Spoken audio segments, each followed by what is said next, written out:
أروني الذين ألحقتم به شركاء كلا بل هو الله العزيز الحكيم صدق اللہ۔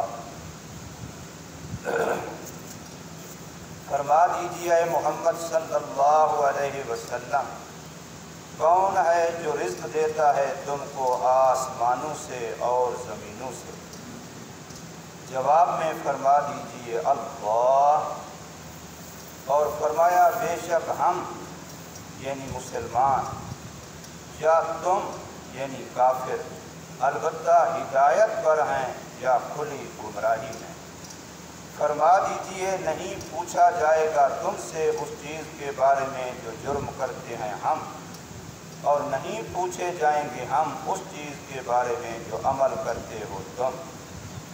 فرما دیجئے جمع کرے گا ہم سب کو ہمارا پروردگار، پھر فیصلہ کرے گا ہمارے درمیان حق کے ساتھ، اور وہی کامل فیصلہ کرنے والا کامل علم والا ہے۔ فرما دیجئے دکھائیے مجھے وہ جن کو ملا دیا ہے تم نے اس اللہ کے ساتھ عذر و شریک و سانجی کے، ہرگز نہیں ہو سکتا، بلکہ وہی اللہ ہے جو زبردست حکمت والا ہے۔ سورہ سبا کی آیت نمبر 24 سے لے کر کے 27 تک آپ حضرات کے سامنے پڑھی اور ترجمہ ہوا ہے۔ ان میں اللہ تبارک و تعالی نے توحید عملی کو بیان فرمایا ہے۔ پچھلی آیات کے اندر توحید اعتقادی کا بیان تھا، اور ان آیات مقدسہ میں توحید عملی کا بیان ہے کہ عملی طور پر جو تم اپنی آنکھوں سے مشاہدہ کرتے ہو اور اپنے اعضاء اور اعمال سے جو کچھ تم دیکھ رہے ہو، اس میں تم بتاؤ مثلا روزی ہر بندہ کھاتا ہے، کھانا پینا رزق ہر جاندار کی ضرورت ہے، کوئی جاندار ایسا نہیں جس کو رزق کی ضرورت نہ ہو۔ 12ویں سپارے کی پہلی لائن پہلے ہی لفظ میں اللہ فرماتے ہیں وَمَا مِن دَابَّةٍ، کوئی ایک بھی جاندار جو زمین پر حرکت کر رہا ہے، دابہ ما یدب علی الارض، جو بھی زمین پر رینگتا ہے، چلتا ہے، پھرتا ہے، حرکت کرتا ہے، جاندار ہے، اس سب کی روزی فرمایا میرے ذمے ہے۔ علی اللہ رزقھا، سب کا روزی اللہ کے ذمے، هو الرزاق۔ تو اب رزق ایک ایسی چیز ہے جو آنکھوں سے نظر آتی ہے، عمل کرتا ہے انسان، کھاتا بھی ہے، کماتا بھی ہے، کھاتا ہوا دیکھتا بھی ہے، کھلاتا بھی ہے۔ تو فرمایا اسی کے بارے میں سوال ہے من یرزقکم، تمہیں رزق کون دیتا ہے؟ اب ایک ہے رزق یہ کہ روٹی دے رہا ہے ہاتھ سے، سالن دے رہا ہے ہاتھ سے، پانی کا گلاس دے رہا ہے ہاتھ سے، لیکن ایک یہ کہ یہی جو گلاس پانی کا میرے ہاتھ میں ہے یہ کہاں سے آیا ہے، اس کو پیدا کس نے کیا ہے، یہ جس کنویں کا ہے، جس نلکے کا ہے، جس بور کا ہے، جس چشمے کا ہے، یہ پانی آیا کہاں سے ہے؟ زمین کے اندر جو پانی ہے اس پانی کے نکالنے کو عربی زبان میں استنباط کہتے ہیں۔ اب وہ پانی زمین کے اندر جو پوشیدہ ہے کہ ہمیں نظر نہیں آ رہا، مگر کوئی بندہ اپنے فن سے بور لگا کر کے، نلکا لگا کر کے، کنواں کھود کر کے پانی کو نکالتا ہے، وہ پانی کو نکالتا زہر کرتا ہے، لیکن ایک قطرہ پانی کا بھی وہ اپنے طرف سے بناتا نہیں ہے۔ پانی وہی ہوتا ہے جو میرے اللہ نے زمین کے اندر خزانہ رکھا ہے، پیدا کیا ہے۔ یہ محنت کر کے اپنا فن استعمال کر کے اللہ کی دی ہوئی صلاحیتیں، استعدادیں استعمال کر کے اسی موجود پانی کو زہر کر دیتا ہے۔ پہلے وہ مخلوق کی دست رس سے دور تھا، اس سے نفع اٹھانا مخلوق کے لیے مشکل تھا۔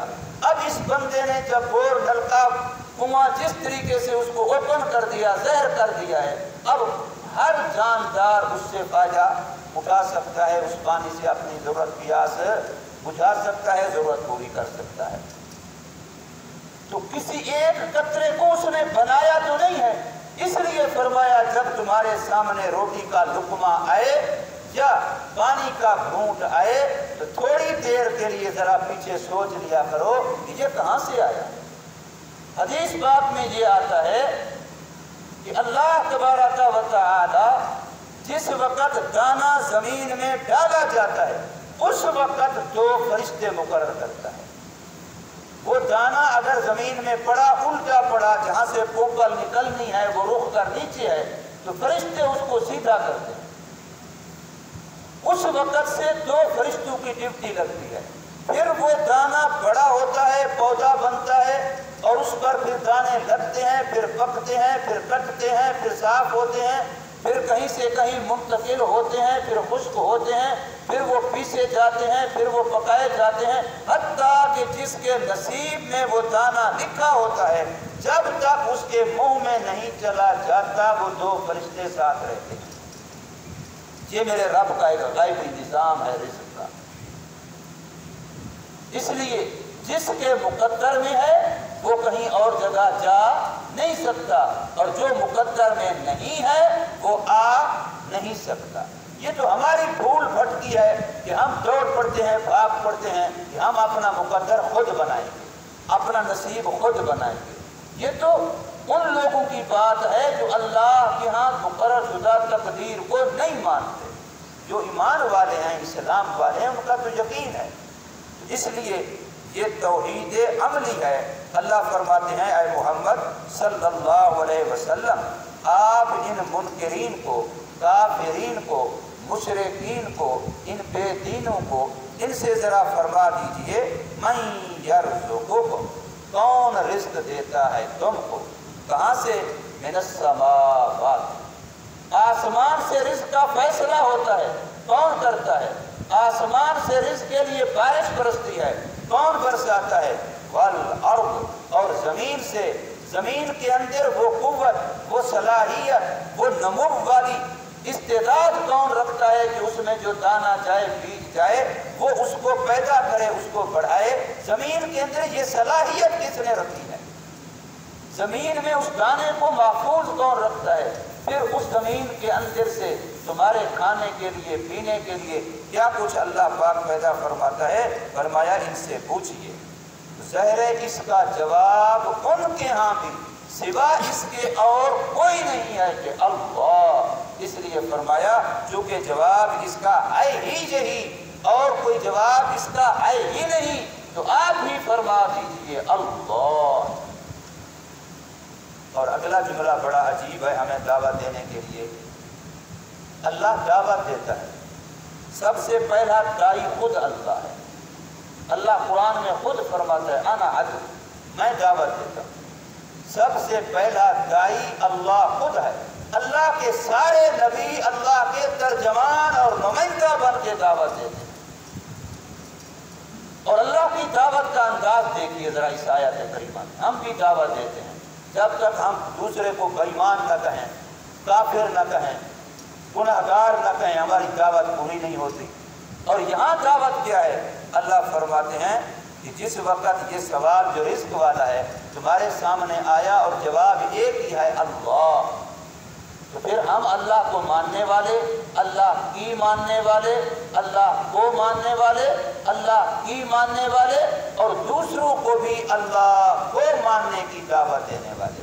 میں نے ایک دن عرض کیا تھا، حق اور باطل کا ایک فرق یہ ہے کہ حق والے اللہ سے جوڑتے ہیں اور باطل والے اپنے آپ سے جوڑتے ہیں۔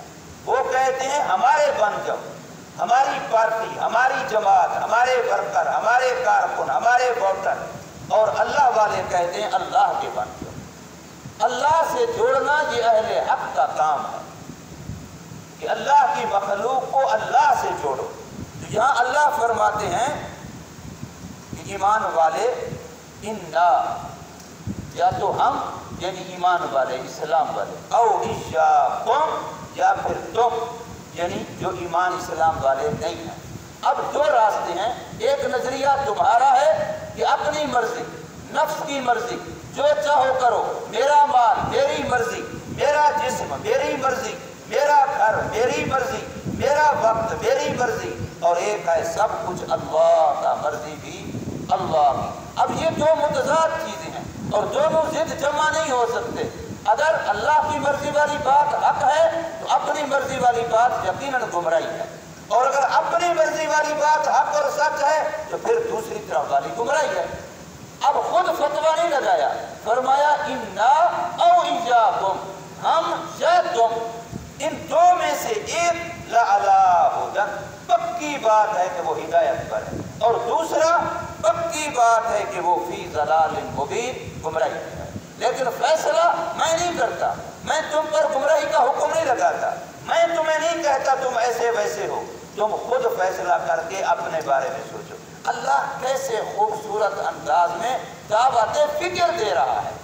یہ ہے دائی کا کام کہ پرلے کو اس انداز سے اس کے ذہن میں آپ ڈالیں کہ وہ سوچنے پہ مجبور ہو جائے۔ آپ اس کو اس انداز سے بات کریں کہ وہ سوچنے پہ مجبور ہو جائے، یار میرا نفع کس میں ہے، میں کدھر جا رہا ہوں، اپنے ہاتھ سے اپنے پاؤں پر کہیں کلہاڑی تو نہیں مار رہا۔ تو اس لیے اللہ فرماتے ہیں کہ ان کو دعوت یہ دیجئے انا او ایاکم، بے شک ہم یا تم، لعلی ہدی، البتہ ہدایت پر، او فی ضلال مبین، یا کھلی گمراہی۔ دو ہی راستے ہیں، ہدایت اور ضلالت۔ اگر ہم ہدایت پر ہیں تو پھر تم ضلالت پر ہو، اور اگر تم ہدایت پر ہو پھر ہم ضلالت پر ہیں۔ لیکن سوچو ہم نے ڈائریکٹ تمہیں دے دیا ہے، ہم کہتے ہیں رازق اللہ ہے، اب اگر تم سمجھتے ہو کوئی اور ہے پھر تم سے ہدایت پر ہوگے۔ اور فرمایا اگلی بات بھی ان سے کہہ دیجئے، کتنا خوبصورت انداز ہے، لا تسألون عما اجرمنا، کہ تم سے نہیں پوچھا جائے گا جو جرم ہم کرتے ہیں۔ ورنہ پہلے یہ بھی تو کہہ سکتے تھے کہ ہم سے نہیں پوچھا جائے گا تمہارے کفر کے بارے میں، ہم نے دعوت دے دی ہے، ہم نے بات سمجھائی دی ہے، جاؤ جہنم میں جاتے ہو جدھر جاتے ہو، ایسے ویسے تیسے نہیں، بات اپنی طرف کی۔ فرمایا تم سے ہماری غلطیوں کے بارے میں نہیں پوچھا جائے گا، چلو تمہارے بقول ہم غلط کر رہے ہیں، تمہارے خیال کے مطابق ہم غلط کر رہے ہیں، تو ہماری غلطیوں کا وبال ہم پر ہی پڑے گا، تم پر نہیں پڑے گا۔ لا تسألون عما اجرمنا، نہیں پوچھا جائے گا تم سے اس چیز کے بارے میں جو جرم کرتے ہیں ہم۔ اب یہاں لفظ اجرمنا بولا، حالانکہ یقینی بات ہے کہنے والے پہلے تو یہ نبی ہیں، اس کے بعد صحابہ ہیں۔ اب ہم ان سے بھی بڑے آگے کہ ہمارے اندر تو کوئی غلطی ہے ہی نہیں، ہم تو جرم سے ہیں ہی پاک، سارے جرم کے ذمہ دار تو ہیں ہی دوسرے۔ صحابہ اور نبی اپنے آپ کے بارے میں قرآن ان کو کہہ رہا ہے کہ پہلے اپنی طرف نسبت کرو کہ تم سے نہیں پوچھا جائے گا ہمارے جرموں کے بارے میں، لیکن جب ان کی بات کی پھر لفظ جرم نہیں بولا، فرمایا بلا نسأل عما تعملون، اور ہم سے نہیں پوچھا جائے گا جو تم عمل کرتے ہو۔ وہاں لفظ عمل کا بولا، یہ نہیں کہا کہ ہم سے نہیں پوچھا جائے گا جو تم جرم کرتے ہو۔ اپنے بارے میں جرم کا لفظ بولا اور ان کے بارے میں جرم کا لفظ نہیں بولا۔ ایسا خوبصورت دین، ایسا خوبصورت انداز دعوت کس کے پاس ہے؟ اس لیے میں کئی مرتبہ کہتا ہوں ساری دنیا پیاسی مر رہی ہے، گلاس پانی کا میرے پاس ہے اور میں کھڑا ہوں، پرواہ ہی نہیں ہے مجھے۔ میرے سامنے دنیا کفر میں جا رہی ہے، میرے سامنے دنیا پیاسی مر رہی ہے، اور میں ہوں، قرآن میرے پاس ہے، حدیث میرے پاس ہے، شریعت میرے پاس ہے، ان کو بچانے کا نسخہ کیمیا میرے پاس ہے، اور میں ڈس سے بس ہی نہیں ہوں۔ اتنی بڑی دولت لے کر کے کہ ساری کائنات کو جہنم سے بچانے کا نسخہ صرف اور صرف جس وقت امت مسلمہ کے پاس ہے۔ ساری دنیا پیاسی ہے، ساری دنیا جہنم میں جا رہی ہے، بچانے کا نسخہ اگر ہے تو وہ امت مسلمہ کے پاس ہے۔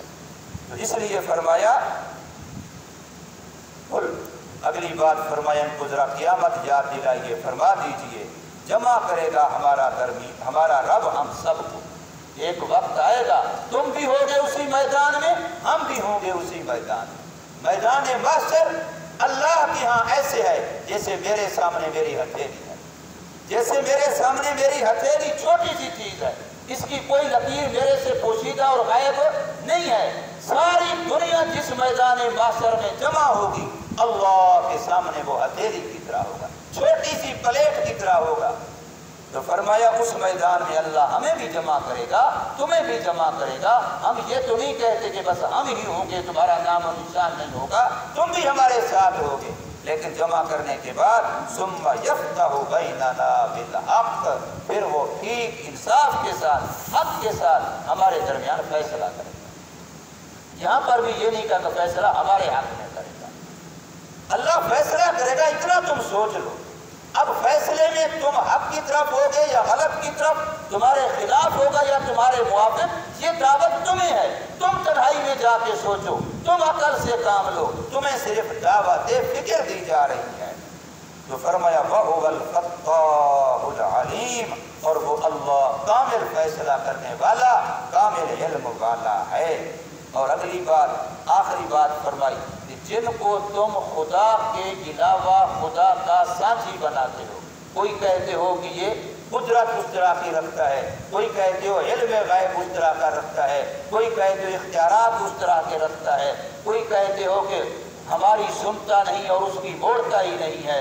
مختلف قسم کے جو تمہارے نظریات ہیں، چاہے وہ پتھر کے بنائے ہوئے بتوں کے بارے میں ہیں، مٹی کے بنائے ہوئے بتوں کے بارے میں ہیں، مجوسی آپ کے پجاری ہیں آپ کے بارے میں ہیں، کوئی سورج چاند کا پجاری ہے اس کے بارے میں ہیں، سوائے اللہ کی ذات کے کوئی کسی کو بھی کسی اللہ کی ذات و صفات میں سے، اختیارات میں سے کسی میں شریک سمجھتا ہے۔ تو فرمایا میری ایک درخواست ہے، آرونی یا مجھے ذرا دکھاؤ تو صحیح وہ جن کو تم خدا کے برابر سمجھتے ہو، جن کو تم نے ان کا الہات اللہ کے برابر کیا ہے، ذرا وہ مجھے دکھلاؤ تو صحیح۔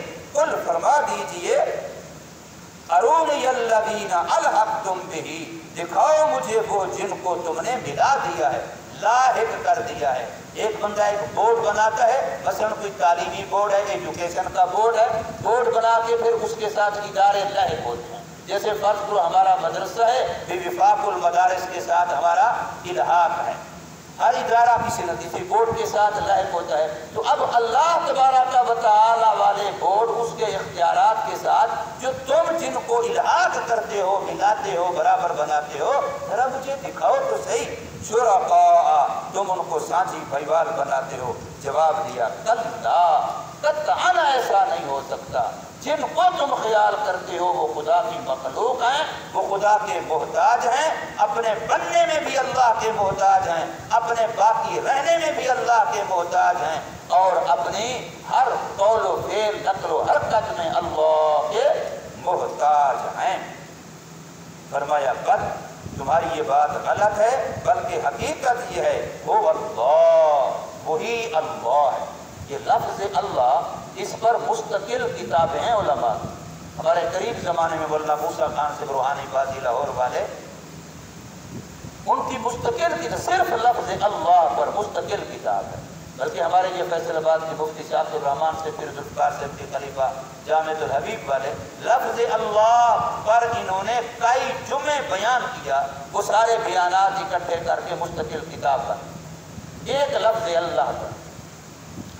اس لیے فرمایا وہ اللہ، وہ اللہ ہے العزیز، جو غالب ہے، زبردست ہے، کوئی اس کا مقابل نہیں ہے، الحکیم، حکمتوں والا ہے، اس کے ہر حکم میں حکمت ہے، ہر فعل میں حکمت ہے، ہر کام میں حکمت ہے، اس نے جو بنایا سب حکمت سے بنایا۔ اللہ تبارک و تعالی ہمیں سمجھ نصیب فرمائے، عمل کی توفیق۔